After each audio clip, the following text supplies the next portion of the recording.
June 14 திருச்சியில் மதச்சார்பின்மை காப்போம் மக்கள் எழுச்சி பேரணி. முனைவர் தொல் திருமாவளவன் அழைக்கிறார். மதம் மக்களுக்கானது, அரசுக்கானதல்ல. அகமதாபாத்தில் நடைபெற்ற அந்த விமான விபத்து, அதன் பின்னணியில் இதுவரை பலரும் பேச தயங்குகின்ற, பேசப்படாத சில செய்திகள் இருக்குது இல்ல, அதை யாராவது ஒருத்தர் பேசித்தானே ஆகணும். அதை பேசுவதுதான் இந்த வீடியோ. அகமதாபாத் விமான விபத்தின் பின்னணியில் பேச வேண்டிய, பேசப்படாத செய்திகளை நாம் பேசுவோம். அதற்கு முன்னதாக 241 பேர் அதுல பலியாகி இருக்கிறார்கள். ஒருவர் மட்டும் உயிர் பிழைத்திருக்கிறார் நல்வாய்ப்பாக. 241 பேர்ல குழந்தைங்க, சிறுவர்கள் எல்லோரும் இருப்பது அப்படிங்கிறது உள்ளபடியே கண்ணீரை வரவழைக்கக்கூடிய ஒரு பெருத்த சோகம், பேரதிர்ச்சி. அவர்கள் அத்தனை பேருக்கும் நம்முடைய ஆழ்ந்த இரங்கலை தெரிவித்துக் கொண்டு, கனத்த இதயத்தோடு அனைவருக்கும் என்னுடைய வணக்கத்தை சொல்லி இன்னைக்கு இந்த வீடியோவுக்குள்ள செல்லலாம். உங்களுக்கு எல்லாம் நினைவு இருக்கிறதா தமிழ் சொந்தங்களே? தமிழ்நாட்டுல ஒரு ஹெலிகாப்டர் விபத்து நடக்குது. இந்திய ராணுவத்தினுடைய தலைமை தளபதி பிபின் ராவத் அந்த விமான விபத்தில் மரணம் அடைகிறார். அடுத்த சில நிமிடங்களில் சில வலதுசாரிகள் தங்களுடைய இணைய பக்கங்கள் முழுவதும் வாந்தி எடுத்தார்கள். என்னன்னு? விமான ஹெலிகாப்டர் விபத்து, அது முழுக்க ராணுவ ஹெலிகாப்டர், ராணுவ தலைமை தளபதி பயணித்த ஹெலிகாப்டர். அது விபத்துக்குள்ளாகுது. ஆனால் கொஞ்சமும் பொறுப்பின்றி, கொஞ்சமும் அறிவின்றி, வன்மத்தோடு தமிழ்நாடு அரசை அதில் தொடர்பு படுத்தி முடிச்சு போட்டு நேரடியாகவும் மறைமுகமாகவும் சில வலதுசாரி தற்குறிகள் கடும் விமர்சனங்களை பொதுவெளியில் வைத்தார்கள். அதில் ஒருவர் கைது செய்யப்பட்டார், நீதிமன்றத்தால் பின்னர் விடுவிக்கப்பட்டார். அப்படிங்கிறது கூட உங்களுக்கு நினைவு இருக்கக்கூடும், அல்லது மறந்துருந்தா இப்ப நான் சொல்லும்போது உங்களுக்கு நினைவு வரும்னு நினைக்கிறேன். இப்ப தமிழ்நாட்டுல ஒண்ணு நடந்துச்சுன்னா இவங்க ஒரு விபத்தை எப்படி பார்க்கிறார்கள்? அதுவே குஜராத்தில் நடந்தால் அதை பற்றி எதெல்லாம் பேச மறுக்கிறார்கள், பேச வேண்டிய எதையெல்லாம் பேச மறுக்கிறார்கள். இன்னைக்கு நேற்று இணையத்துல 241 பேர் இறந்து விட்டார்கள் அப்படிங்கிற அந்த கொடுமை, அந்த வேதனையை தாண்டி சில பதிவுகளை பார்க்கும்போது எனக்கு ரொம்ப வேதனையாச்சு. மிகுந்த வேதனையோட இதை நான் சொல்றேன். எனக்கு சொல்லவே நாக்கூசுகிறது. நல்ல வேளை அந்த பைலட்டின் பெயர் இஸ்லாமிய பெயர் இல்லை அப்படின்னு வந்த பதிவை பார்த்து உடஞ்சி போயிட்டேன். எவ்வளவு தூரம் இந்த இந்திய சமூகத்தை, மக்களை நீங்க எவ்வளவு தூரம் பால்படுத்தி வைத்திருக்கிறது இந்த பாஜக அப்படிங்கிறதுக்கு இது ஒரு உதாரணம். ஏன்னா ஒருவேளை அவன் ஒரு இஸ்லாமிய விமானியா இருந்திருந்தால் அதில் பாஜகவின் முன்னாள் முதலமைச்சரும் பயணித்திருக்கக்கூடிய ஒரு சூழல்ல இவர்கள் எப்படியெல்லாம் அதை திரித்து முடிச்சு போடுவார்கள் அப்படின்னு நினைப்பதற்கே பயமாக இருக்கிறது. சார், நீங்க அதிகமா கற்பனை பண்றீங்களா சார்? அப்படிலாம் இல்ல சார். நடக்காதது நீங்க தான் நடக்காத நினைச்சு பேசுறீங்க, நீங்க நினைக்கலாம். நான் உங்களுக்கு உதாரணம் சொல்றேன், நிறைய உதாரணம் சொல்றேன். ஒண்ணு இல்ல, 2-3 உதாரணங்களை சொல்றேன். திரைப்பட நடிகை சகோதரி குஷ்பு அவர்கள், திருமதி குஷ்பு அவர்கள் கார்ல போகும்போது வட இந்தியாவிலிருந்து வந்த ஒரு லாரியில லேசா அந்த கார் உரசிடுது. அந்த காரும் லாரியும் லேசா உரசிடுறாங்க. பெரும் விபத்தோ என்ன சொல்லுது, காயங்களோ உயிர் சேதமோ அந்த மாதிரிலாம் எதுவும் இல்ல, கார் டேமேஜ். ஒரு வலதுசாரி எழுதினார், நிறைய பேர் எழுதினாங்க. என்னன்னு, அந்த லாரியை ஓட்டி வந்தவர் இஸ்லாமியர் என்று அறியப்படுகிறது. எப்படிங்க? லாரி டிரைவர் இஸ்லாமியரான், அவன் வட இந்தியாக்காரன், அவன் வண்டி ஓட்டி இருக்கிறான். இது நடந்துச்சா இல்லையா தமிழ்நாட்டுல? அன்னைக்கு யாரெல்லாம் கண்டிச்சாங்க? இத எத்தனை பேர் கண்டிச்சாங்க? வலதுசாரிகள் யாரேனும் இதை கண்டித்தார்களா? இல்ல. நீங்க பிபின் ராவத் பிரச்சனை நமக்கு தெரியும். ஓகே, இதே மாதிரி ஒரு மாணவி சாதாரண மரணம் அடைகிறார். அவ குடும்ப பிரச்சனையால மரணம் அடைகிறார். அவ படித்த பள்ளிக்கூடம் கிறிஸ்தவ பள்ளிக்கூடங்கிற ஒரே காரணத்துக்காக அதை மதமாற்றம் செய்ய முயற்சித்தார்கள், ஒரு முடிச்சு போட்டாங்க. நடந்துச்சா இல்லையா? எவ்வளவு தூரம் இது சதி. இப்ப மிகச் சமீபத்தில் நடந்த ஒண்ணு சொல்றேன் நான். மிகச் சமீபத்தில் மதுரை ஆதீனம் என்ன சொன்னாரு? ஒரு விபத்து, அந்த விபத்து ஒரு இஸ்லாமியர்கள் ஓட்டி வந்த காரு, கொலைப்பழியை சுமத்தினார், தொப்பி தாடி என்று சொன்னார். அப்போ ஒரு விபத்து நடந்துச்சுன்னா கூட அந்த விபத்தை கூட அரசியல் ஆதாயம் தேடக்கூடிய ஒரு மலினமான போக்கு இருக்குதுல்ல. விபத்து எங்க நடக்குது? தமிழ்நாட்டிலா? அப்ப தமிழ்நாடு அரசின் மீது பழியை போடு. கேரளாவிலா கம்யூனிஸ்டுகளின் மீது பழியை போடு. வெஸ்ட் பெங்காலிலா மமதா பானர்ஜியின் மீது பழியை போடு. குஜராத்திலா வாய் மூடிட்டு உட்கார்ந்துரு. இப்ப நான் குஜராத் அரசின் மீது பழி போடணும்னு நானும் சொல்லல. ஆனா இந்த விவகாரத்தில் எதெல்லாம் பேசப்படணும், எதெல்லாம் பேசப்பட மறுக்கிறது அப்படிங்கிறது இருக்குல்ல சார். தமிழ்நாட்டுல ஒரு டவுன் பஸ் பஞ்சர் ஆயிடுச்சுன்னா, ஸ்டாலின் அரசே பதவி விலகு அப்படின்னு கோரிக்கை வருது, குரல் வருகிறது. வச்சுக்கலாம். ஓகே, தமிழ்நாடு முதலமைச்சர் தான் பொறுப்புனே வச்சுப்போம். போக்குவரத்துறை அமைச்சர் பொறுப்பேற்கணும், தமிழ்நாடு முதலமைச்சர் பொறுப்பேற்கணும். எனக்கு மாற்று கருத்து இல்ல. இந்தியா முழுவதும் தொடர் ரயில் விபத்துகள். இந்த ரயில் விபத்துகளை ஒன்றிய அரசோ பாஜகவோ சங்கிகளோ எப்படி கையாளுகிறார்கள்? ஒரு மிகப்பெரிய ரயில் விபத்து நடந்துச்சு, ஏராளமான பேர் மாண்டு போனார்கள்.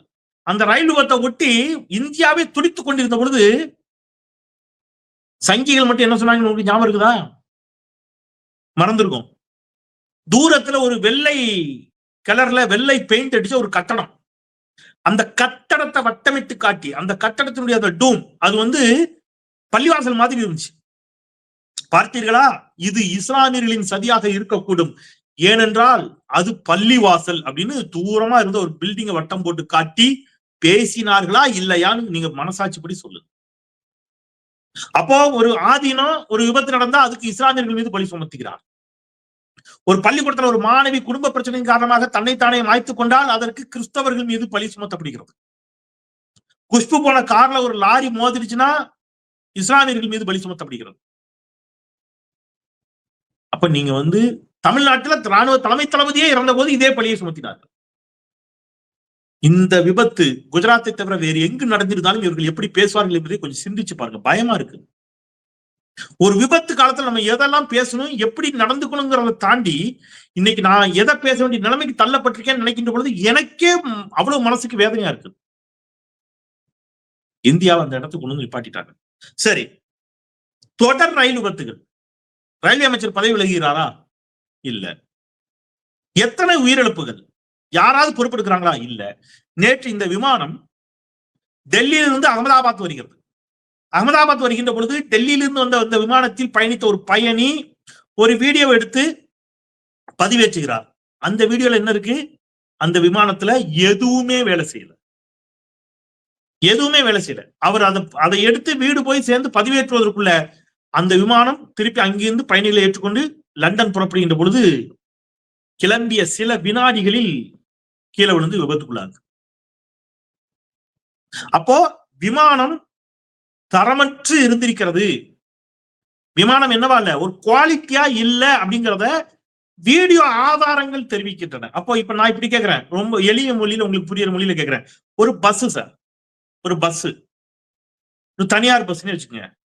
இப்ப நம்மளே அந்த கேள்வியை கேட்டுக்கோம். தனியார் பேருந்துகள்ல அல்லது பள்ளிக்கூட பேருந்துகள்ல ஒரு ஒரு ஓட்ட வழியா, அப்ப அதிமுக ஆட்சி, ஒரு ஓட்ட, இந்த ஓட்ட வழியா ஒரு குழந்தை கீழே வந்து இறந்து போச்சு. பார்த்தா பள்ளிக்கூட வேன்ல நடுவுல ஓட்ட.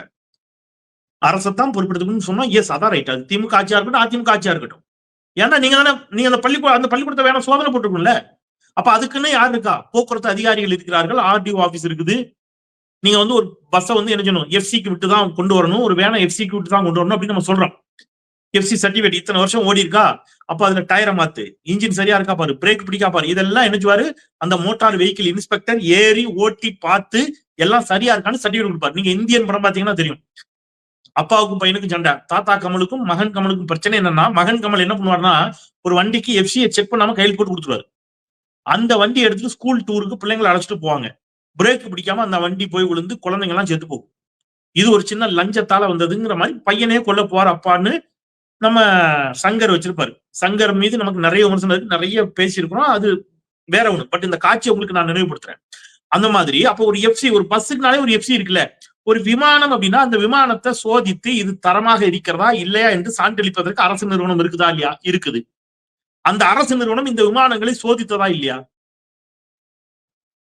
இப்ப இதெல்லாம் நீங்க பேசுனீங்கன்னா, சார் விபத்துல போய் அரசியல் பண்றீங்களா சார்? விபத்து, அது விபத்து சார், விபத்துங்கிறதே தவிர்க்க முடியாது சார். நீங்க, நான் ஏத்துக்கிறேன், எல்லாம் சரியாக இருந்தாலும் விபத்து நடக்கும், அது வேற. ஆனா இங்க இந்த விமானம் தரமற்று இருந்ததாக ஒரு பயணி சொன்ன வீடியோ வந்திருக்குது இல்ல, இப்ப இதுக்கு யார் பொறுப்பெடுத்துக்க போறது? விமானத்துறை அமைச்சர் இங்க விமானத்துறை அமைச்சர் யாருன்னு இங்க எத்தனை பேருக்கு தெரியும்?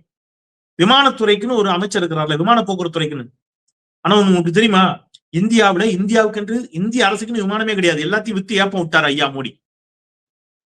சொந்தமாக அரசுக்கென்று விமானம் இல்லாத ஒரு நாடாக இந்தியாவை மாற்றி விட்டார். அதனாலதான் உக்ரைன் போரின் பொழுது, ரஷ்யா உக்ரைன் போரின் பொழுது உக்ரைனில் இருந்த மாணவ மாணவிகளை மீட்டு வருவதற்கு நம்ம கிட்ட விமானம் இல்லை. தனியார் விமானங்களை கேட்கின்ற பொழுது அவன் பல லட்சம் ரூபாய் கேட்டான். பட்ஜெட் இல்லைன்னு சொல்லிட்டு ராணுவ விமானத்தை அனுப்பி கூட்டு வந்தோம். அப்ப விமானத்தை நீங்க வித்துட்டீங்க, சரி தனியாருக்கு வித்துட்டீங்க. என்ன சொன்னீங்க? தனியாரிடம் இருந்தால் இப்ப அது அடுத்த பிரச்சனை. இங்க ஒரு மனநிலை இருக்கு. கவர்மெண்ட் ஒஸ்ட் சார், இதே பிரைவேட்னா சூப்பரா இருக்கும் சார், பிரைவேட்னா நல்லா இருக்கும் சார், பிரைவேட் தான் சார் நல்லா பண்றான். இப்ப இது எல்லாமே பிரைவேட் தான்.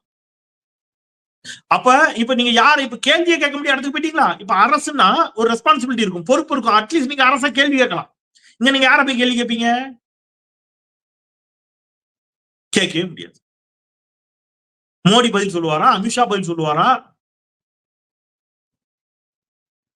இந்தியா எதை நோக்கி நகர்ந்து கொண்டிருக்கிறதுங்கிறத கொஞ்சம் சிந்திச்சு பாருங்க. ஒரு விபத்து நடந்தா மதத்தை பத்தி சிந்திக்க வேண்டியிருக்குது. நீங்க மோர்பி பாலம் குஜராத்ல இடிஞ்சு விபத்துக்குள்ளானுச்சு, ஏகப்பட்ட பேர் செத்தாங்க. நான் ஞாபகம் இருக்கா? மோர்பி பாலம்னு ஒரு தொங்கு பாலம், அதை அவசர அவசரமா திறந்தாங்க. அதுல ஊழல் நடைபெற்றது, முறைகேடு நடைபெற்றுச்சுன்னு அந்த கான்ட்ராக்டர் மட்டும் கைது பண்ணிட்டு அப்படியே இழுத்து மூடிட்டாங்க. ஆனா இங்க எங்கேயாவது ஒரு டாஸ்மாக்ல, எங்கேயோ ஒரு ஊர்ல இருக்கிற டாஸ்மாக்ல எவனோ ஒருத்தன் 10 ரூபா வாங்கினா அதுக்கு ஸ்டாலின் பொறுப்பே இருக்கணும்னு சொல்லக்கூடியவர்கள் மோர்பி பால விபத்துக்கு அந்த கான்ட்ராக்டரை மட்டும் கைது பண்ணிட்டு அதுக்கும் அமைச்சருக்கும் தொடர்பு இல்லை, அதுக்கும் பாஜகவுக்கும் தொடர்பு இல்லை. இப்ப இந்த விமான விபத்துக்கு யார் பொறுப்பேற்பது? கேள்வி கிடையாது. இப்படித்தான் இன்னைக்கு இந்தியா போயிட்டு இருக்கு. மிக மோசமான நிலையில் இந்திய ரயில்வேயை இப்ப ஏன் இந்திய ரயில்வே எப்படி ஆகுறாங்க நான் சொல்றேன் கேட்டுங்க. விமானத்தை மொத்தமா வித்தாச்சு. இந்திய ரயில்வேயை தனியாருக்கு விற்பதற்கான அனைத்து வேலைகளையும் மோடி செய்து கொண்டிருக்கிறார். ஏற்கனவே கொஞ்சத்தை வித்துட்டார், மீதியை விற்கிறதுக்கான வேலை நடக்கு. அதனால ரயில்வேயை எவ்வளவு நாசமாக்க முடியுமோ ஆக்கிட்டு இருக்கிறார். நீங்க ரயில் பயணங்கள் தெரியும் உங்களுக்கு. ஃபர்ஸ்ட் ஏசில போனீங்கனாலே ஒஸ்டா இருக்கு. நான் ஏன் ஃபர்ஸ்ட் ஏசில போனாலே அப்படின்னு சொல்றேன்னா, ஓரளவுக்கு முன்னாடி இந்த ஃபர்ஸ்ட் ஏசி ஏன்னா கொஞ்சம் அந்த அரசியல்வாதிகள் பண்ணிப்பாங்க, விவிஐபிஸ் பண்ணிப்பாங்கன்னு நினைச்சு அதையாவது கொஞ்சம் சுத்தம் பண்ற மாதிரி ஒரு ஆக்ட பண்ணி வச்சிருந்தாங்க. மக்கள் எக்கேடு கெட்டு போனா என்ன அப்படின்னு. இப்போ எல்லாருக்கும் சேர்த்தாதான் போங்க அப்படின்னு விட்டாங்க. ஏன் இப்ப நம்ம ஏறவன் என்ன சொல்லுவோம்? ரயில்வே தனியாருக்கு கொடுத்துடலாங்க, பிரச்சனை இல்லைங்க. விமான நிலையத்தை விமானத்தை தனியாருக்கு கொடுத்தாங்க, என்னாச்சு? இதுதான் நடக்கும். சோ இந்த விபத்தில் நிறைய நம்ம பாடம் கற்றுக்கொள்ள வேண்டியிருக்கிறது தமிழ் கேள்வி சொந்தங்களே. நான் திருப்பியும் சார் எல்லாத்தையும் நீங்க என்ன நினைச்சீங்க, எல்லாத்துக்கும் பாஜக தான் குறை சொல்றீங்க, அதே மாதிரி அந்த மனநிலை பேசுறீங்க. நான் அந்த மனநிலை பேசல. இறந்து போன குழந்தைங்களுடைய புகைப்படத்தை பார்த்தா அழுக வருது, மனசு தாங்க மாட்டேங்குது. ஒரு ஃபேமிலி மொத்தமா செல்ஃபி எடுத்து போட்டிருக்காங்க, மனசு பதறுது இல்லையா? அப்போ இப்ப நீங்க இது இன்னும் ஒரு வாரம் கழிச்சா இதை மறந்துட்டு நம்ம இன்னொன்னுக்கு போயிடுவோம். இப்படியே மறந்து மறந்து போவோம். மக்கள் மாண்டு கொண்டே இருக்கிறார்கள். இதுல ஏதாவது இது உண்மையே சொல்லுங்க, நீங்க மனசாட்சிப்படி சொல்லுங்க. நான் கேட்கிற கேள்வி தப்பா? இதுல ஒருவேளை அந்த பைலட் இஸ்லாமியராகவோ அல்லது அந்த தப்பிச்ச பயணி உயிர் பிழைத்த பயணி ஒருவேளை இஸ்லாமியராகவோ இருந்திருந்தா இதுக்குள்ள எவ்வளவு கான்ஸ்பிரசி தியரிஸை இவங்க உருவாக்கி இருப்பாங்க? இந்த விபத்தை மறக்கடிச்சு நம்மள வேற எதை நோக்கி தள்ளி இருப்பாங்க? இப்படித்தான் பல இடங்களில் நம்மை தள்ளி கொண்டிருக்கிறார்கள் என்பதை இந்த விபத்துல நம்ம புரிஞ்சுக்கணுங்கிறதையும் சொல்லி, அரசு இதற்கு பொறுப்பேற்க வேண்டும். விமானத்துறை அமைச்சர், பிரதமர் சும்மா ஏனோ தானோன்னு போகாம நாட்டு மக்களுக்கு பதில் சொல்ல நீங்கள் கடமைப்பட்டிருக்கிறீர்கள் என்பதை உறக்க சொல்லிட்டு, விபத்தா பாருங்க. நான் இந்த விபத்துக்கு எந்த சாயத்தையும் பூச விரும்பல. இதே மாதிரி நீங்களும் பொதுவாக விபத்துகளுக்கு சாயம் பூசாதீர்கள் என்பதை புரிய வைப்பதற்காக இதை பேசுறேன். அவங்க செஞ்சு அதே தவிர நான் செய்ய விரும்பல. இது விபத்து. இந்த விபத்திற்கான காரணங்களை ஆய்வு செஞ்சு சொல்லட்டும். பட் ஒரு விபத்து நடக்கின்ற பொழுது அதற்கு மதம், சாதி, இனம், மொழின்னு சாயத்தை பூசி அரசியல், மலினமான அரசியலை கடந்த காலங்களிலும் சரி இப்ப சமீபம் வரைக்கும் வலதுசாரிகள் அதன் மூலம் ஆதாயம் தேட முயற்சித்தார்கள் என்பதை இத்தருணத்தில் இல்லாமல் வேறு எந்த தருணத்தில் நான் சுட்டிக்காட்டினா புரியும். சோ அதனால இந்த தருணத்தில் நான் சுட்டி காட்டுறேன். மற்றபடி இது விபத்து. அதுக்கு என்ன சொல்ற, விபத்து எப்பொழுதுமே தவிர்க்க முடியாது. பட் இந்த குவாலிட்டி உள்ளிட்டவற்றை பற்றி மீண்டும் அதற்கு பொறுப்பானவர்கள் பொறுப்பெடுத்துக் கொள்ள வேண்டும் என்பதையும் சொல்லிட்டு, மீண்டும் ஒரு முறை இந்த விபத்தில் மாண்டு போன அத்தனை பேருக்கும் என்னுடைய ஆழ்ந்த இரங்கலை சொல்லி கனத்த இதயத்தோடு நிறைவு செய்கின்றேன். குரலற்றவர்களின் குரலாய் நான் செந்தில். நன்றி. ஜூன் 14 திருச்சியில் மதச்சார்பின்மை காப்போம் மாபெரும் மக்கள் எழுச்சி பேரணி விடுதலை சிறுத்தைகள் கட்சி தலைவர் முனைவர் தொல் திருமாவளவன் அழைக்கிறார். மதம் மக்களுக்கானது, அரசுக்கானதல்ல.